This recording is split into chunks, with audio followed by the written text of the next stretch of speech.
Good day, students, and welcome to the session on marketing metrics. Well done for reaching day 99 of lockdown. I think by now you would wish you had a barber to cut your hair like I am. I heard that there's apparently some students that are struggling to see some of the graphs.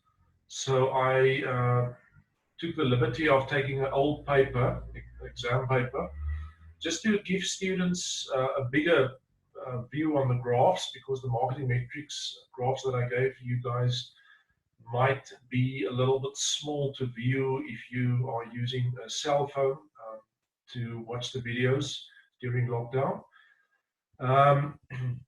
That being said, whenever you're looking at marketing metrics, what one looks at is the following. You look at something you can view on the graph which either seems out of place, like you would see here.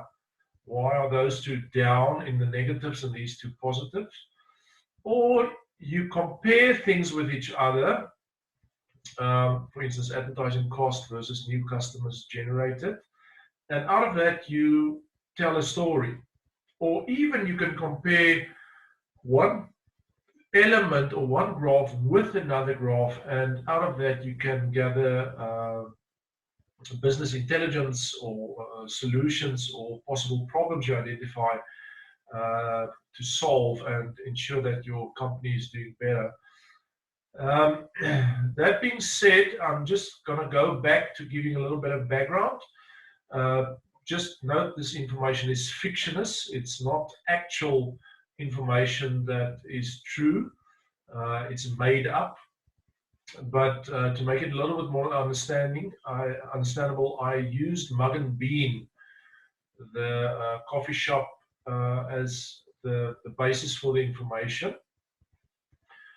So the scenario that I sketch is the CEO gives you access to his marketing metrics dashboard, which gives figures on various aspects relating to the performance of Mug and Bean for month of June 2019. So that's last year. Okay. Based on each individual metric, advise the CEO on possible marketing problems and or solutions you can give for Mug and Bean based on the following graphs.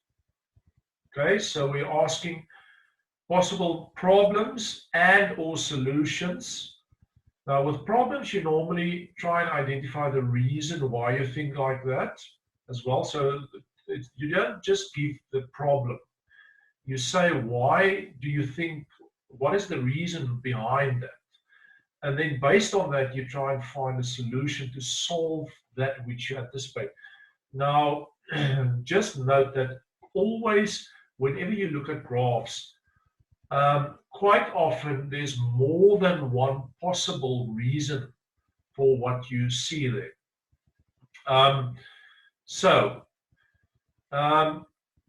What I did state is you need to simply, for example, say which element is the highest or the lowest is not enough. That's not answering the question. You have to come up with potential reasons why this might be the case, if that might be the case, as well as potential problems which you think might arise due to this, as well as possible solutions which you can give based on your own logical insight. Now, we're not politicians, and like you would note during COVID-19, I was surprised to see the EFF saying that we should go under another 3-month lockdown. What are they thinking is going to remain of the economy? I'm not trying to talk politics here. I'm just trying to give them, explain the scenario. What will happen if you identify a problem but you do not come up with a solution? What will happen with the economy if we go on another 3-month lockdown?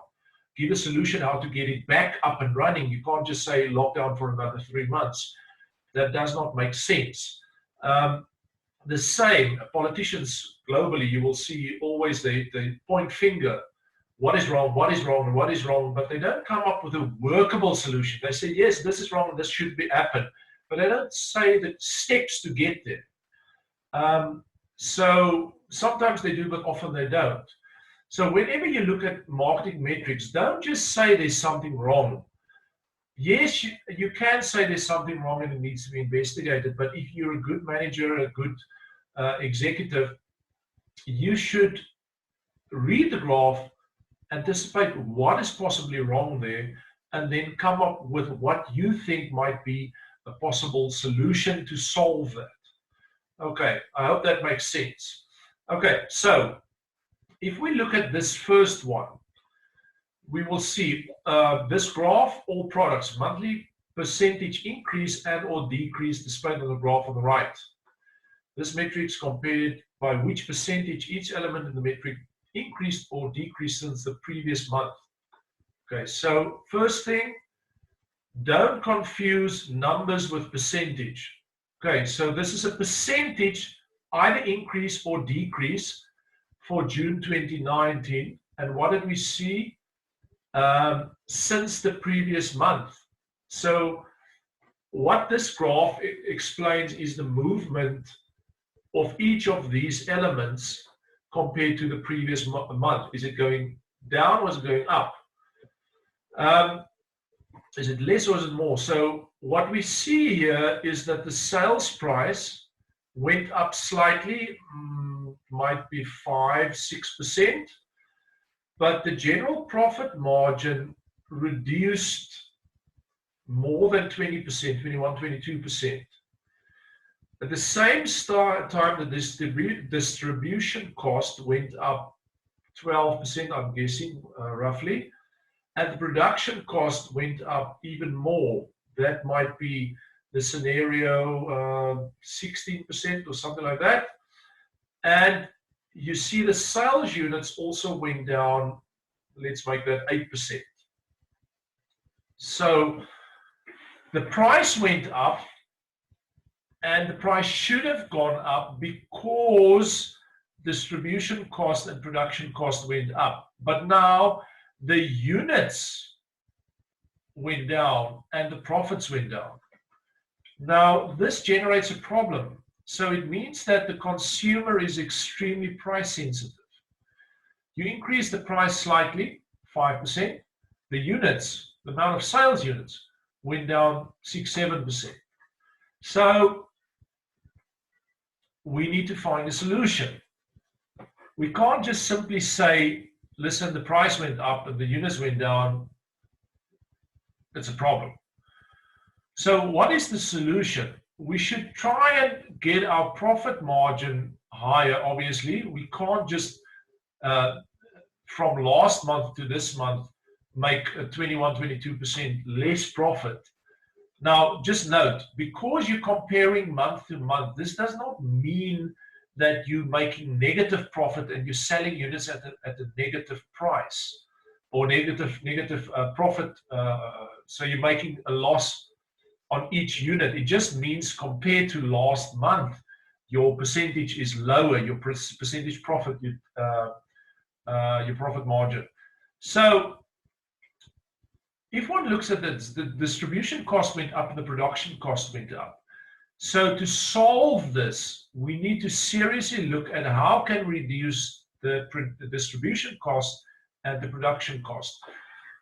Either get cheaper beans to make the coffee out of, or get a different supplier, come up with a strategy distribution to supply to your company. Yes, I've seen this happening in South Africa quite a few times, and I'm not going to open myself for court cases, so I'm not going to mention the company. But it's a well-known coffee brand in South Africa, and I like decaf coffee. And one of the traditional brands dating many years ago, their coffee went worse and worse. So I switched brands to this newer company, and they were advertising a lot and their quality was good. And then a year after that, less than a year, all of a sudden, I mean, I'm not somebody to spit out coffee, but it was close to that place of spitting out the coffee. So they obviously, they also incurred an issue like this, and they decided to switch coffee beans, or they switched suppliers, or something to a cheaper one, but they still kept the price where it was, and then obviously driving away consumers. So can this company get a different supplier or get a different factory to produce it for Mugg & Bean? I don't know. Do they use in-house their own production facility? Each country might be different.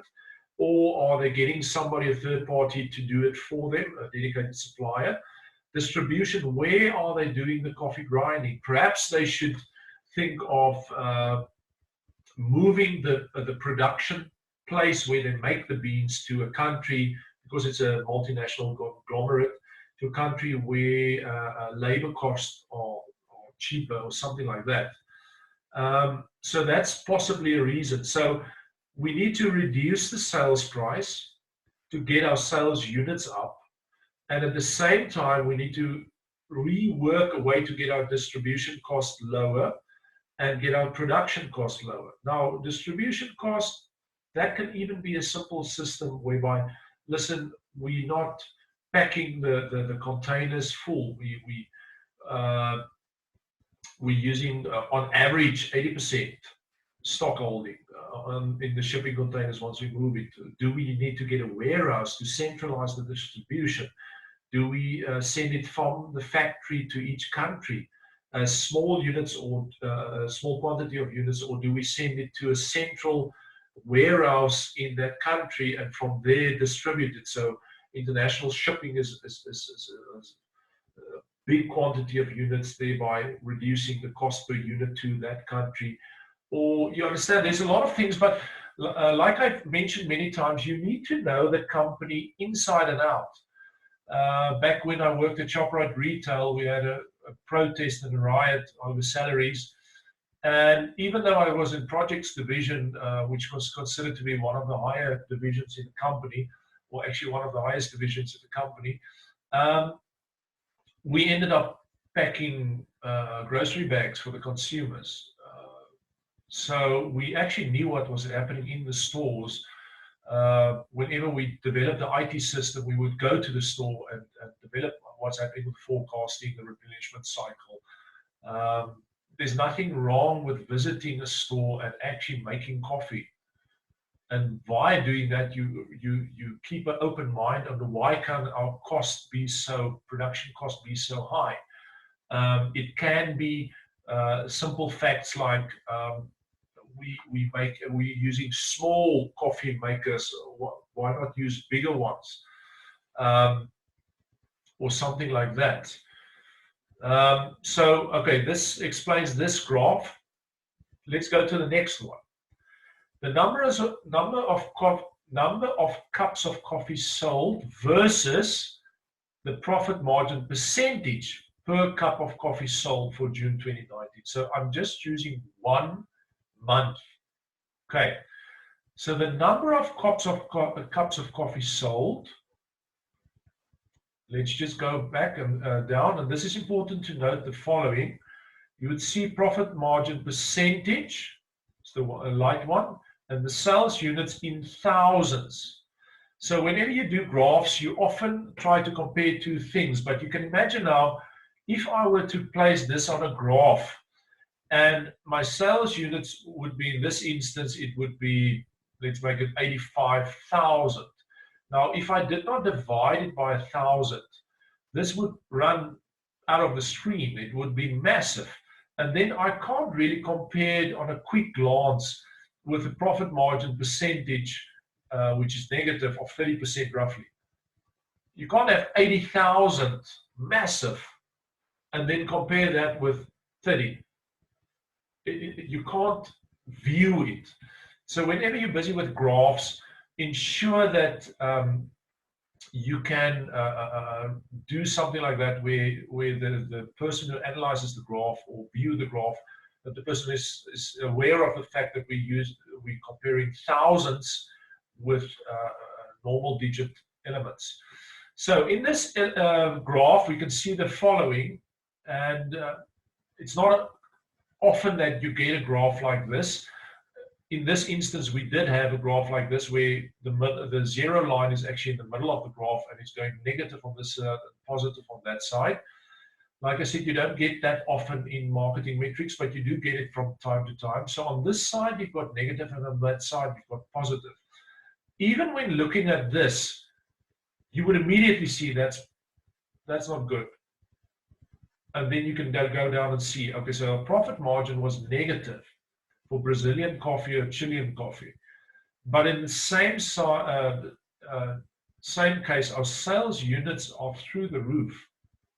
Of all these, the dark gray ones, the sales units which are the highest is our Chilean or Brazilian coffee. So that's South American brand. So people like the South American coffees a lot, and the profit margin is negative. So this should stop immediately, because you're running this company at a loss, at a massive loss. If you compare the units and you add up these units, you see it might get to this instance. So we need to make changes here. The first thing that I would advise is reduce or increase the price of the South American coffees from Chile and Brasilia. Obviously, our sales units are going to reduce because you increase the price. But you can't make a negative loss for all eternity. Yes, if this was an advertising campaign to get people to come to visit Mugg & Bean, it would make sense, but it can't keep on going like this. Also, at the same instance, Zimbabwean coffee, you're making a massive 90% profit. But your sales units is almost nothing. You've got, what, maybe 6-7% there. So I would advise reduce the profit margin here, even maybe half it. And you will see that the moment that happens, the sales units would start to increase. It should start to increase. Not necessarily because you don't know the psyche of people. Maybe if this was in the United States, American people just don't know anything about Zimbabwe, and therefore they just don't buy. It doesn't matter what the price is. It might only be people coming from Africa in the American country, that North America, United States, that actually buys it. People from Zimbabwe living in that country, or people from Africa living in the United States.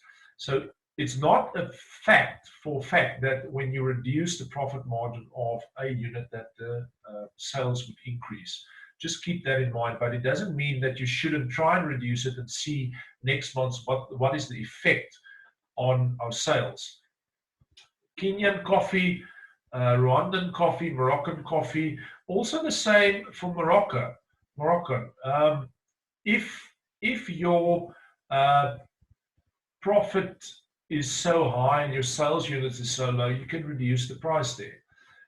For Kenya, yeah, you can perhaps cut the profit a little bit, or what I would advise here is rather advertise. You can either also keep these the way they are and advertise it, or run an in-store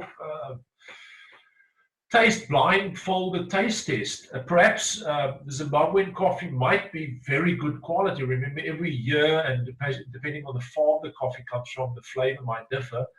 So why not have a blindfolded test for people, and they compare all the different countries' coffee, and then they have to tell you which they prefer purely by taste, and then tell them if they post their this video which we took of them, post on Facebook and share it with their friends, how good Zimbabwean coffee compares to Chilean or Brazilian coffee, and if that person blindfold tested and preferred this coffee, share it, let that person share it to his friends on Facebook, and then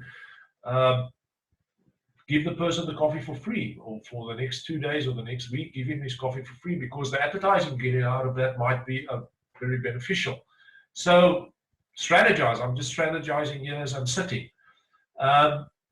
So come up with new ideas. So first, rework that profit. Second, rework that profit, but that's your first priority. And third priority is come up with advertising methodology, just ways to increase the sales units of the ones where it's not really generating a lot of sales. So you see there's three possible solutions to one single graph. Then the next one, advertising cost versus customer response to ads. Okay, so the advertising spent on various media types versus the return on investment for that specific media type used, displayed right. Now, once again, yes, you can see the graphs, but note, advertising cost is in thousands, can be rand, US dollar, whatever, and it should have stated which currency, although this is for South Africa, so that would be ZAR, South African rand. So advertising cost in thousands versus the number of new customers obtained. Like I said, this is fictionist figures. Firstly, you would see newspaper cost 15,000, whereas you only generate 20 new customers out of your newspaper ads. So if you calculate that, that is about 800 advertising costs to generate one new customer. Now, one customer is not going to generate 800 rand in profit. This makes no sense. You can't have this type of figure. So if I were Mugg & Bean, I would just simply drop this. Or you might look at the graphs at the latest stage and you look at your consumer age, where you would see that your demographic age of consumers who visit Mugg & Bean is half of it is the age group of 26 to 35. Figure out which newspapers these guys are reading. Are they actually reading newspapers? Because the younger generation, a lot of them, they read online news, or they believe Facebook posts more and fake news more than actual news, so they don't read newspapers, which might have an influence on the fact of the newspaper not giving us a good return on investment. Also, based on this, and we're going to get to this in the last graph, or one of the other questions where I asked what other figures do you want to see, or metrics. South Africa is always giving our racial background and apartheid. People are so afraid of using race as an indicator. Why? I always look at the Indian business people in South Africa, even though they went through apartheid. When I enter their store, they would speak to me Afrikaans. If I enter a store of English white people, they will not switch their language to Afrikaans, even though they weren't oppressed during apartheid. If I go to a black store, people will speak to me English, they will not speak to me Afrikaans. And they just don't care about the color of your skin, they care about the color of your money. And we should realize that certain racial groups prefer certain products more than other racial groups. It's like in South Africa, the farming community, the white farming community, wear khaki clothes. They don't sell to black people. The same, chakalaka, sausage wors. Not a lot of white people use that. So it does not make sense to advertise khaki farmers' clothes in Drum Magazine, which is a black magazine. You're just doing it incorrectly. So the same with chakalaka wors. You're not going to advertise that in Huisgenoot, which is Afrikaans magazine. Colored people and white people generally read that. So it would not make sense if you do it like that. So coming to this one, you need to identify, listen, is this a racial issue? Is this an age issue?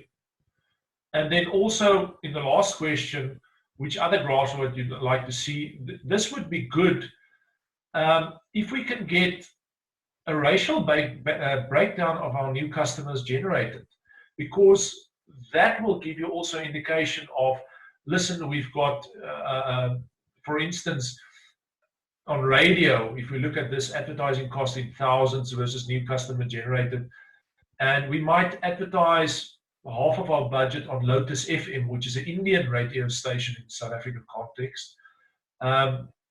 And we might see that Indian people don't visit Mugg & Bean, or they do visit Mugg & Bean, so we need to increase the advertising on that. So whenever you look at graphs, keep an open mind.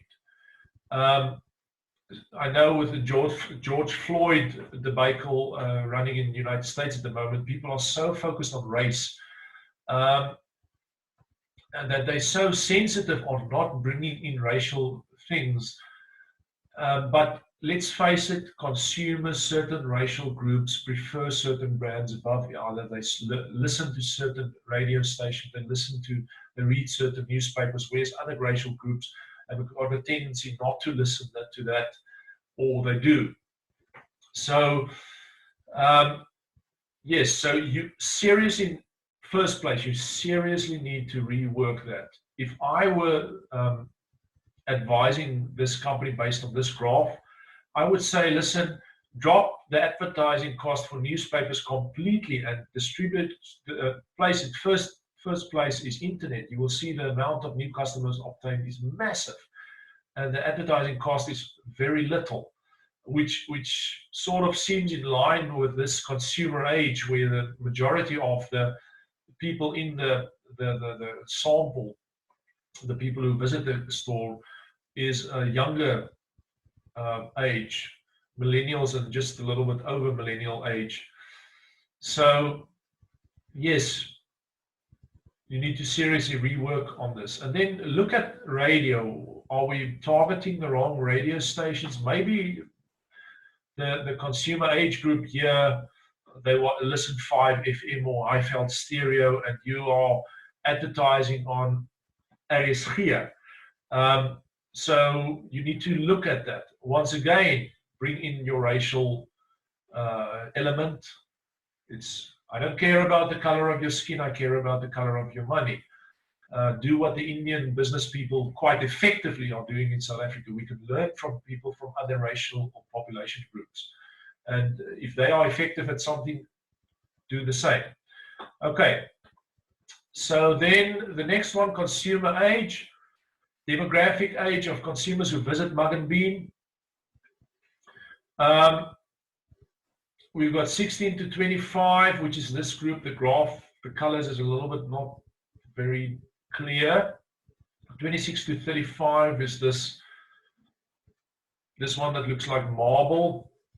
36 to 45 is that group. 46 to 55 is this group. And then etc. is the rest. So that's people below the age of 16 and above the age of 55. So typically your pensioners, and like we see, the pensioners are not coming here. So what advice can we give based on this? Like I said, we have combined it with previous graphs before. But if we only had this and we did not have any of the previous graphs, and we only had to give advice based on this, one would actually say, well, it all depends on how you argue it. Remember, if you argue something, the same person two people might say the exact same thing, but the one person uses supporting facts to argue something to be true, whereas the other person might use different facts to argue something based that it's not true. Okay, so to give you an example, you might have a color which is close to white. And you ask the person, is this white? And the one person will say, no, it's not, but not give a reason. Whereas the other person might say, yes, it's white because it's not cream. It's not beige. So that seems correct. Whereas the other person just said no. It's a little bit of a bad example, but you guys are getting the point on this one. So on this one, you can argue and say 26 to 35 is half of our consumers visiting the store. So we should actively advertise among these this consumer segment, this age group. Or the person might say, listen, pensioners don't visit us, so generate a pensioners day where they get 20% discount. Both of that can possibly work. Or you might say, listen, 46 to 55, generally, that's the group, age group that has the most highest income. They've climbed the corporate ladder. So start advertising actively with that group to try and get more of those high-earning consumer age group into our store. So it all depends on how you argue it, which can make the same fact correct or incorrect. Okay, so the next one, the amount of time consumers visit Mugg & Bean, graph on the right. So 1 is this big one, 2 is that one, 3 is this one, 4 is that one, and more than 4 is this. Now, if I look at this, there's a massive problem here. Firstly, most consumers, more than 75%, more than 3/4 of the consumers only visit the branch once. Why? If you like the product, you like the service, you would return. If you do not like the product, you do not like the service, you will not return. So we need to find out, do customer satisfaction surveys or something, and find out why people are not coming back. Is it bad service? Are people waiting too long in the queue?